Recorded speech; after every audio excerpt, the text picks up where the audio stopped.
Hello everyone, myself doctor ટેન્સી Trivedi from bankers vascular hospital. આજે આપણે વાત કરીશું વેરિકોઝ વેઇનની બે અલગ અલગ ટેકનિકની. જો તમને વેરિકોઝ વેઇન હોય તો દરેક વખતે સર્જરી એક જ ઓપ્શન નથી. આજે મિનિમલ ઇન્વેઝિવ ટેકનિક પણ અવેલેબલ છે, જેમાં અમે વેઇનને કાઢી નથી નાખતા, પણ જે ડેમેજ વેઇન છે એને અંદરથી સીલ કરીએ છીએ. એના પછી બ્લડ નેચરલી બીજી વેઇનથી ફ્લો કરે છે. વેઇનને સીલ કરવા માટેના બે ઓપ્શન્સ છે, એક લેઝર થ્રુ અને એક વિનાસિલ ગ્લુ થ્રુ.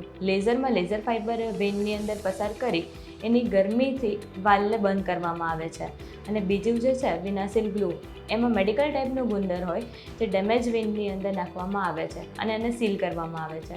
આમાં કોઈ હીટ નથી આપતા, તો આ પેનલેસ છે, અને બંને ટ્રીટમેન્ટ વેરિકોઝ વેઇનની પરમનન્ટ ટ્રીટમેન્ટ છે. બેંકર્સ વાસ્ક્યુલર હોસ્પિટલમાં અમે પહેલાં કન્સલ્ટેશન કરીએ છીએ, એના પછી પેશન્ટના એકોર્ડિંગ ટ્રીટમેન્ટ પ્લાન કરીએ છીએ. જો તમને પણ વેરિકોઝ વેઇનની તકલીફ હોય તો આજે જ કનેક્ટ કરો. Thank you.